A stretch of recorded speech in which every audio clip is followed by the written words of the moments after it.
দেখেন, আস্তে আস্তে পরিস্থিতি কোন দিকে গড়াচ্ছে। সেটা হলো ইরান যুদ্ধের প্রতিবাদে যুক্তরাষ্ট্রের ন্যাশনাল কাউন্টার টেররিজম অর্থাৎ আ জাতীয় আ সন্ত্রাস বিরোধী কেন্দ্রের পরিচালক, ন্যাশনাল কাউন্টার টেররিজম সেন্টারের পরিচালক পদত্যাগ করেছেন। তিনি হচ্ছেন জো কেন্ট। তিনি এই সেন্টারের পরিচালক হিসেবে দায়িত্ব পালন করছিলেন। ইরানের বিরুদ্ধে মার্কিন ইসরায়েলি যুদ্ধের প্রতিবাদ জানিয়ে পদত্যাগ করেছেন তিনি। জো কেন্ট মার্কিন প্রেসিডেন্ট ডোনাল্ড ট্রাম্পকে লেখা এক চিঠিতে বলেন, আমার বিবেক ইরানে চলমান যুদ্ধকে সমর্থন করতে সাড়া দেয় না। ওই চিঠি এক্স পোস্ট হয়েছে। কেন্ট আরো লেখেন, যুক্তরাষ্ট্রের জন্য ইরান কোনো আসন্ন হুমকি তৈরি করেনি। এটি স্পষ্ট যে আমরা ইসরায়েল ও তাদের প্রভাবশালী আমেরিকান লবির চাপে এই যুদ্ধে লিপ্ত হয়েছি। এদিকে যুদ্ধের তীব্রতা বাড়ছে। ইসরায়েলি সেনাদের লক্ষ্য করে রকেট হামলা চালিয়েছে হিজবুল্লাহ। এই খবরগুলো আসছে।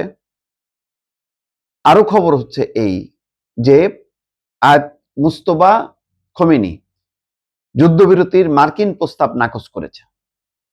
তিনি যখন নাকচ করেছেন তখন মধ্যপ্রাচ্যের যুদ্ধের জন্য জুনের মধ্যে 4.5 কোটি মানুষকে তীব্র ক্ষুধার ঝুঁকিতে পড়তে হতে পারে বিশ্ব খাদ্য কর্মসূচি হুঁশিয়ারি দিয়েছে।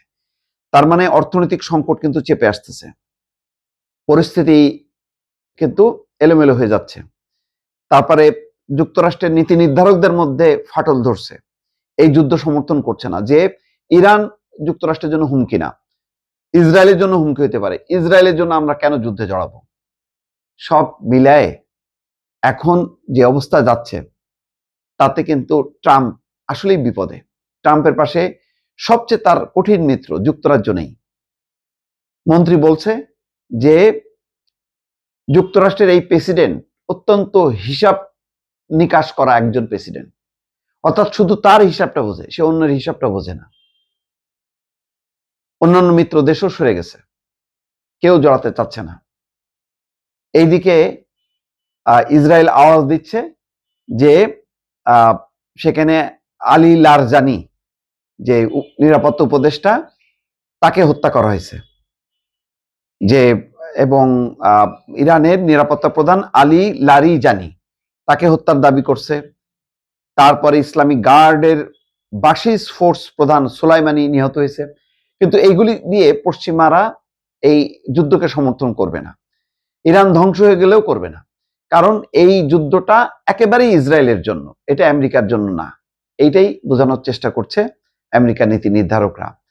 কিন্তু ট্রাম্প অলরেডি ট্রাপে পড়ে গেছে। এখন দেখেন, সে যুদ্ধবিরতির প্রস্তাব দিচ্ছে, কিন্তু যুদ্ধবিরতির প্রস্তাবে সায় দিচ্ছে না Mustafa Khamenei. Ayatollah Ali Khamenei প্রয়াত, নিহত হয়েছেন কিছুদিন আগে, 28 তারিখে যুদ্ধ শুরু হওয়ার আগে।